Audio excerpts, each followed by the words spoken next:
Mbak Wiwi, dari pertemuan Pak Prabowo dan Ibu Mega, apa yang kami rakyat, mahasiswa sebagai orang-orang yang kritis juga bisa menagih kepada pemerintahan maupun kepada elit-elit politik ini, apa yang bisa kami tagih kepada elit politik agar kondisi bangsa ini jauh lebih baik lagi dari kondisi saat ini, Mbak Wiwi? Iya, ini ada perwakilan dari Gerindra ya. Pak Prabowo itu punya Astacita, 8 program unggulan. Mulai program pertama, ya poin pertama sampai ke 8. Poin pertama itu tentu saya tidak sanksi. Karena di situ ada memperkuat ideologi Pancasila dan demokrasi. Itu harga mati ya? Iya, membangun poin 6 saya hafal sekali itu. Membangun dari desa dan dari bawah. Yes. Untuk apa? Untuk memutus mata rantai gitu ya. Kemiskinan dan stunting termasuk itu. Jadi mensejahterakan masyarakat. Dan ada poin 7, reformasi. Penguatan reformasi hukum, politik, dan birokrasi. Maka kalau itu tidak dilakukan, menurut saya ini kan ditunggu-tunggu kapan reformasi hukumnya dilakukan secara serius gitu ya. Supaya tidak omon-omon kan gitu. Nah ini penting sekali menurut saya. Maka sekarang ini ditagih. Nah Pak Prabowo mau mengundang teman-teman yang dalam komunitas gelap. Gitu. Ya. Karena komunitas gelap itu ngomong apa adanya. Koalisi gelap. Iya. Mengapa itu disuarakan? Kalau ada faktanya, Pak Prabowo itu sangat menghormati orang mengatakan sesuatu dengan data, dengan fakta, dia tidak ignoran gitu. Maka didatangkan, silahkan disampaikan. Kalau menurut saya bagus sekali. Saya peneliti gitu ya, tidak hanya di Jakarta. Saya itu sampai ke provinsi, kabupaten, kota, bahkan sampai ke desa. Membangun langsung desa. Meskipun itu bukan domain saya sebagai peneliti. Termasuk ketika Pak Prabowo ingin mengundang Mbak Wiwi bersedia ya untuk berdialog dengan Presiden ya? Kita sampaikan. Baik. Apalagi kita BRIN punya desa inovasi gitu ya. Dan saat ini kita mengawal di Kemendes gitu. Dan Pak Mendes sudah kita hadirkan bahwa membangun dari desa itu is a must. Harus, wajib gitu. Karena membangun Indonesia emas itu harus diawali dari desa. Saya ke Bang Hendarsam, habis ketemu Bu Mega, Pak Prabowo habis ketemu Bu Mega, habis itu mau ngapain lagi? Ya, Next move-nya apa? Next move-nya ya saya rasa kan ini sudah selesai ya. Artinya kan ini kan cuman kita anggap sebagai etalase. Jangan sampai ini hanya sekedar simbolisasi aja tadi. Saya kan sudah sering, ini pertemuan ini ngapain sih sebenarnya kan cuman untuk simbolisasi politik saja kan ada hal yang lebih esensial daripada itu kan sebenarnya. Sekedar ketemu habis itu nanti di kongres juga ketemu lagi cuma untuk makan cuma bukan itu kan. Kongres datang nanti. Iya, kita bisa.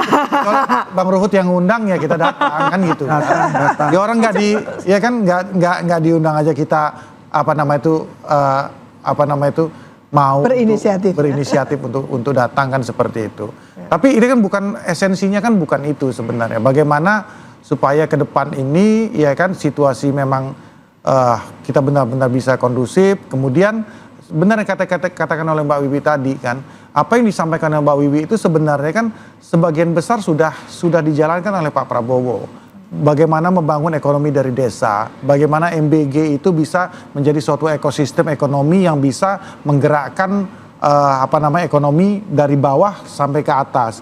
Bagaimana gagasan Koperasi Merah Putih ini bisa memutus mata rantai ya, mata rantai daripada para tengkulak ini. Bagaimana Koperasi Merah Putih ini, contoh kita ambil hal yang sifatnya mikro saja, ya kan, dari petani-petani itu bisa langsung menjual ya kan hasil taninya tanpa lewat tengkulak ya? Iya, tidak langsung lewat tengkulak, memutus mata rantai ini kan semuanya kan sudah terimplementasi dengan baik. Maka oleh karena itu apa yang disampaikan oleh teman-teman koalisi Indonesia Gelap ini kan kita kan harus pilah-pilah juga. Saya respect terhadap contoh apa Bang Rocky Gerung. Karena dia tidak hanya mengkritik saja, tapi dia memberikan masukan yang konstruktif, ya kan? Tapi ada satu sisi lagi teman-teman yang ngomong kalau dia memposisikan diri sebagai koalisi gelap, saya tanya kan gitu kan? Saya tanya, oke, Anda ngomong kritik ini, kritik itu, kritik ini. Sekarang saya tanya kepada Anda, ya kan? Apa bagusnya dari pemerintah Pak Prabowo sekarang? Ya kan? Sportif Anda nggak ada yang bagus. Loh, ini bagaimana mau kita undang yang gini-gini kan gitu kan? Artinya kan mau beda aja. Jadi hal seperti itu kan kita harus pilah-pilah juga. Bagaimana orang yang benar-benar bisa memberikan masukan yang konstruktif, tapi bagaimana orang yang memang cuman tanda kutip mau beda, mau cari panggung, atau bahkan malah menjadi proksi dari pihak-pihak tertentu, kan seperti itu. Baik. Bang Ruhut, jadi diundang nanti ke Kongres Pak Prabowo. Oh sudah pasti, semua kita hormati akan diundang. Termasuk yang Solo diundang nggak? Hah? Solo yang diundang? Siapa aja Baru mau akan nanya. diundang. Ya. Dan perlu diketahui pertemuan antara Ibu Megawati Pak Prabowo, jujur saja dua tokoh ini kita sebagai semua warga masyarakat, rakyat Indonesia, kita harus teladani. Ini baik sekali. Baik. Nah, itu pertama. Sudah itu, saya kemarin di salah satu TV saya bilang, Pak Prabowo itu hatinya selembut salju. Kenapa saya katakan demikian? Kurang apa? Semua sampai sekarang masih pening. Siapa itu? Fufu Fafa. Betul tidak? Pening semua. Dan Pak Prabowo apa nggak tahu? Dia tahu. Itulah aku bilang hatinya selembut salju. Kurang apa? Beliau memang percaya kepada yang Maha Kuasa Tuhan. Biarlah Tuhan nanti yang balas. Baik. Salah satu contoh siapa? Juru bicaranya. Itu nggak ada baiknya Pak Prabowo. Dia sebagai pengamat nol aja terus.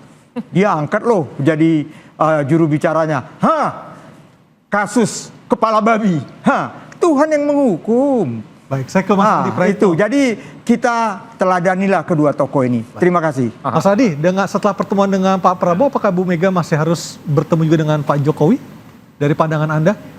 Ya saya kira apa urgensinya pertemuan antar mantan-mantan presiden ini? Tidak ada Ini kan urgensi. persoalan pribadi dan bukan urusan negara. Dan buat masyarakat nggak ada urgensinya ya? Betul, jadi Hanya jangan elit disimplifikasi. Tunggu. bahwa- Untuk menghadapi ekonomi global ada urgensinya nggak? Nggak ada, jangan terlampau disimplifikasi bahwa pertemuan antar mantan presiden seakan-akan menyelesaikan semua persoalan. Tidak sesederhana itu. Yang ingin saya katakan adalah dua hal. Pertama, per hari ini bagi saya Prabowo Subianto itu sudah memiliki segala-galanya. Pertama, dukungan politik yang berlimpah di eksekutif dan di parlemen.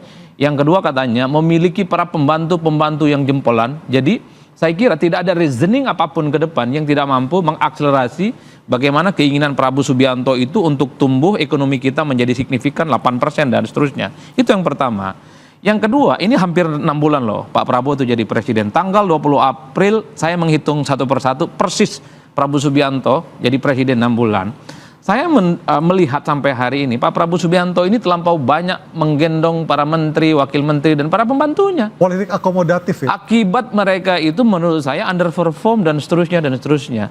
Jadi saya memaknai ketika Pak Prabowo Subianto bertemu dengan 7 jurnalis itu sebagai bahasa di mana Prabowo Subianto itu melihat bagaimana para pembantunya itu underperform sehingga isu-isu strategis itu harus dijelaskan langsung oleh Yang Pak paling buruk Prabowo. kinerjanya siapa Mas? Ya, saya tidak mau sebutkan satu persatu, nanti dikira saya memprovokasi. Tapi kan dari issue by issue, itu sangat kelihatan sekali siapa yang sebenarnya ingin dimention terkait dengan kebijakan strategis. Bagus sebenarnya, tapi speak up publiknya nggak oke, sehingga menimbulkan resistensi perlawanan di mana-mana. Yang tentu yang paling mengemuka adalah yang soal jubir-jubir istana. Bagi saya jubir istana itu adalah mereka yang memang melekat dengan Pak Prabowo. Jadi Pak Prabowo itu nggak ngomong sekalipun sudah paham apa maksud yang disampaikan oleh Pak Prabowo. Nah Bang Hendar Sam ini kan juga paham betul bagi Pak Prabowo. Jadi Pak Prabowo batuk, Bang Hendar Sam udah tahu maknanya apa.